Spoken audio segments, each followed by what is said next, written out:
My topic is standardized testing in America.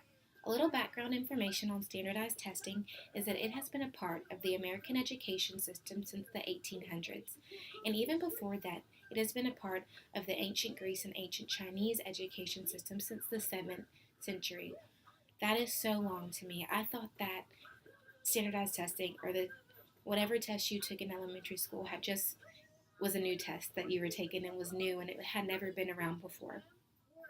Recently, the standardized testing was enforced by the No Child Left Behind policy in 2002, stating that testing had to be administered in all 50 states annually, no matter what.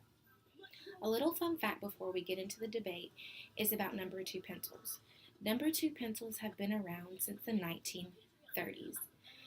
What happened was is that the machines, kind of like Scantron machines that we have today, detected the graphite and the lead, and so that's what they used in standardized testing in the 1930s. I think that is so crazy to me. You always hear your teacher talking about make sure you use a number two pencil, and we're like, what's number two and what's number one pencil? And I thought that was really cool, so I thought I'd share that with you guys. Um, just think back to like middle school or elementary school where you had to sit in those classes for hours and hours and hours, and you had to eat lunch in those classrooms, and you had to sit alphabetical order, maybe next to somebody that you didn't really like, and you only take like two bathroom breaks. I hated it. I hated it so much, and I just couldn't wait to go home and cry. But I know that there's a lot of flack and a lot of negative things that are said about standardized testing, but I'm here to just point out a few reasons why standardized testing is good. The first reason I found on the ProCon website was that standardized testing teach is to test. It teaches the professors to only teach what is going to be on the test. It kind of provides the professors with guidance to and structure into their curriculum to only teach what you need to know for your test. And so it focuses on the essentials and it really just provides guidance for their professors.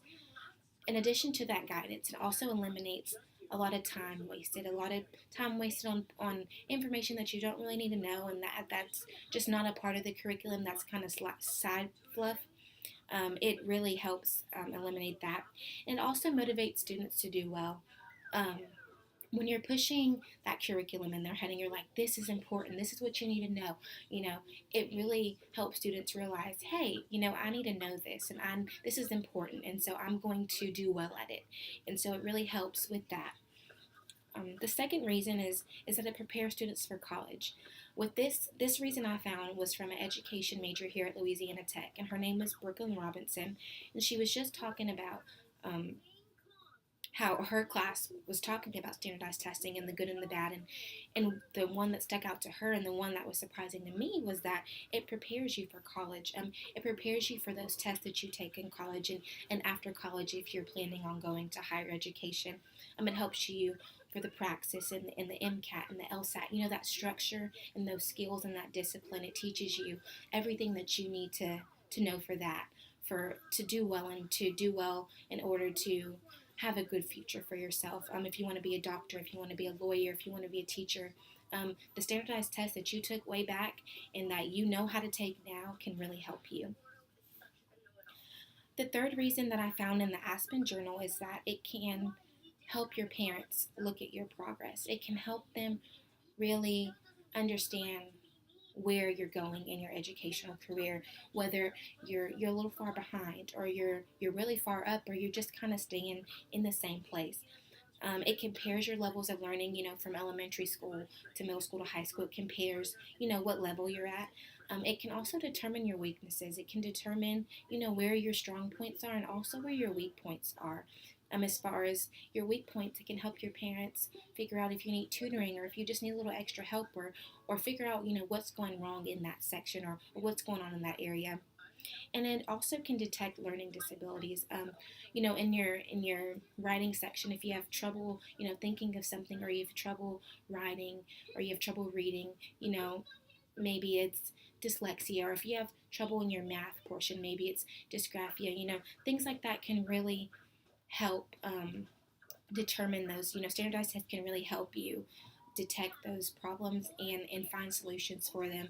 When your parents can see and can track your progress, it can really help you in the long run. So these are just a few reasons that I feel that standardized testing is good and it needs to continue going. For one, it helps your teacher stay on track with their curriculum. For two, it can help prepare you for college, prepare you for your future. And for three, it can just help your parents make sure that you're on the right track. Um, so here are the note cards that I used for this one.